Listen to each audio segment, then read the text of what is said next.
उत्तर प्रदेश की वर्तमान की आदित्यनाथ जी की सरकार को अब महज 7 माह बचा हुआ है जब उनका कार्यकाल पूरा होने को है। नौजवान साथियों, हमको कतई नहीं भूलना है कि 2017 में जब ये सरकार सत्ता के लिए जद्दोजहद कर रही थी, जब उत्तर प्रदेश में डबल इंजन सरकार बनाने के नाम पे उत्तर प्रदेश में भारतीय जनता पार्टी के जितने सारे नेतागण थे और जितने इनके केंद्रीय नेतागण थे, सारे के सारे नेतागण उत्तर प्रदेश में गली गली घूमकर डबल इंजन सरकार बनाने का दावा कर रहे थे, नौजवानों से वादा कर रहे थे। हर साल 13 लाख नौकरियां सरकार के मैनिफेस्टो में था, सरकार के संकल्प पत्र में था। 90 दिनों के अंदर सारी की सारी रिक्त भर्तियां उनको भरने का काम इनका दावा था। लेकिन आप सोचिए कि महज 7 माह बचा हुआ है उत्तर प्रदेश की वर्तमान की सरकार के कार्यकाल पूरा होने में, और इन 5 सालों में अलग अलग भर्तियों के नौजवान, कई सारे लगभग 60 से 70 लाख नौजवान, विभिन्न भर्तियों की तैयारी करने वाले नौजवान जो 4 साल 6 साल 5 साल घर से दूर रह के तैयारी करते हैं, चाहे वह शिक्षक भर्ती का मसला हो, दरोगा भर्ती का मसला हो, यानी तमाम ऐसी भर्तियां थी। अगर मैं सिलसिलेवार तरीके से बताऊं तो उत्तर प्रदेश अधीनस्थ सेवा चयन आयोग में यानी यूपी SSSC में इसी सरकार में 12 भर्तियां निकाली गई और उन 12 भर्तियों में नौजवानों से 51 लाख नौजवानों से आवेदन लिया गया। 1020 करोड़ रुपए सरकार के खाते में चले गए। लेकिन आप सोचिए कि नौकरी के नाम पे उन नौजवानों को सिर्फ और सिर्फ भटकाया गया, दर दर भटकाया गया। क्या आपको समझ में आता है कि आज उत्तर प्रदेश का नौजवान किस तरीके से अवसाद ग्रसित हो चुका है? हजारों की संख्या में इसी राजधानी में रोज प्रदर्शन हो रहे हैं, लेकिन सरकार के कानों में जू तक नहीं रेंग रही। सरकार एकदम से नजरअंदाज करने पे तुली उत्तर प्रदेश के नौजवानों को। हम लोग आम आदमी पार्टी के बैनर तले नवंबर में एक संवाद कार्यक्रम कराया नौजवानों के साथ में, जिसमें हमारे मुख्य अतिथि थे राज्यसभा के माननीय सांसद आदरणीय श्री संजय सिंह जी, जो उत्तर प्रदेश के आम आदमी पार्टी के प्रभारी हैं। माननीय सांसद जी ने नौजवानों को मौका दिया अपनी बात को रखने के लिए। नौजवान उस मंच पे पहुंचता है, अपनी बात को रखता है और उनके सवालों को सदन में भी क्वेश्चंस लगाने का काम माननीय सांसद जी करते हैं। उसके बाद लगातार उन नौजवानों को अलग अलग मुद्दे पे हम लोगों ने प्रेस वार्ता की, लाठियां खाई, ज्ञापन दिया, धरना दिया, यानी सारी चीजें हो गई। लेकिन अब जब महज 7 महीने बचा हुआ है सरकार को जाने का, मैं आप तमाम नौजवानों से अपील करना चाहता हूं कि आपने देखा कि सरकार सिर्फ और सिर्फ निरंकुशता पे उतरी हुई है, वो आपको नजरअंदाज कर रही है, उसके सिवा उसके पास कोई और रास्ता नहीं है। आप सबसे मैं एक निवेदन के लिए, एक अपील के लिए आप सबके सामने आया हूं। साथियों, कल उत्तर प्रदेश की राजधानी लखनऊ में आदरणीय सांसद श्री संजय सिंह जी ने एक आह्वान किया, जब सैकड़ों की संख्या में विभिन्न भर्तियों के नौजवान उनसे मिलने पहुंचे थे अपने अपने समस्याओं को लेकर।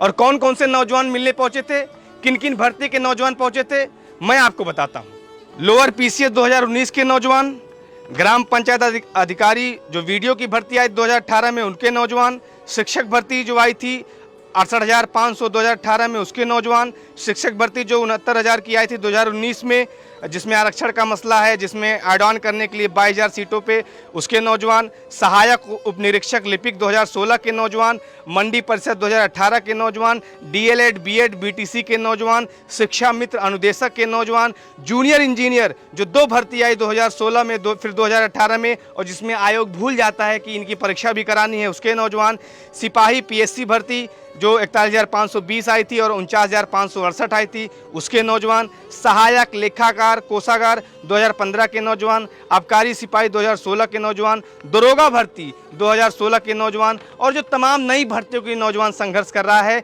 जिसमें प्राथमिक शिक्षक भर्ती है 97,000 सीटों के लिए नौजवान आए दिन संघर्ष कर रहा है। उत्तर प्रदेश की राजधानी लखनऊ में लेखपाल भर्ती है, जिसमें ग्राम विकास अधिकारी की नई भर्ती है, राजस्व निरीक्षक भर्ती है।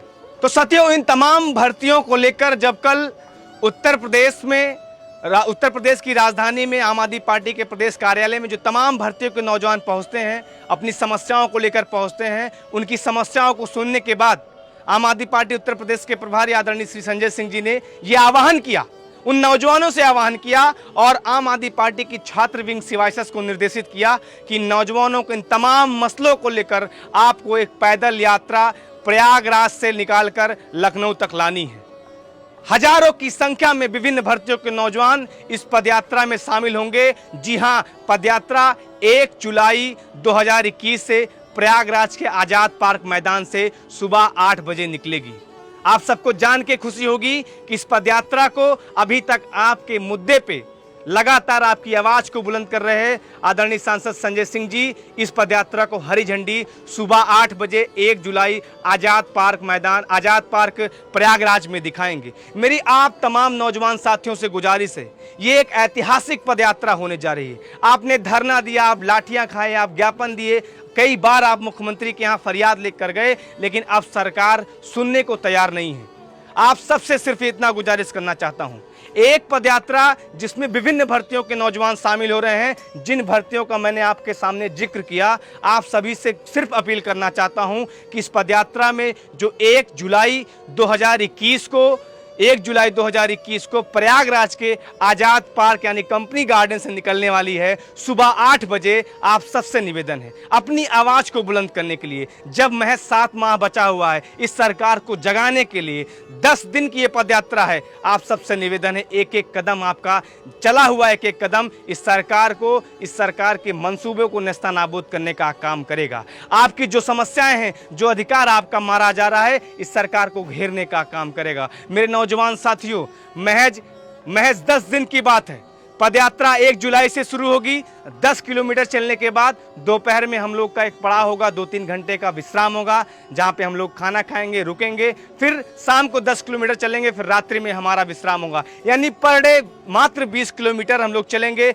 हजारों की संख्या में नौजवान शामिल होंगे। आप सबसे सिर्फ इतनी गुजारिश है कि इस पदयात्रा में जरूर शामिल होइए। आपका 1 घंटा, 1 दिन, एक एक कदम इस पदयात्रा को, आपकी आवाज को बुलंद करेगा। जब हम आपके साथ हैं तो आपको भी आपके साथ आना पड़ेगा, आम आदमी की आवाज को बुलंद करना पड़ेगा। उत्तर प्रदेश के नौजवानों को जो सरकार लगातार नजरअंदाज करने का काम कर रही है, उस सरकार को जगाने के लिए यह पदयात्रा अपने आप में बहुत महत्वपूर्ण है, ऐतिहासिक पदयात्रा है। और इस पदयात्रा का नाम है रोजगार गारंटी पदयात्रा। यानी इस पदयात्रा के बाद या तो सरकार झुकेगी या तो सरकार यहां से उखाड़ के नौजवान फेंकने का काम करेगा। बहुत बहुत धन्यवाद।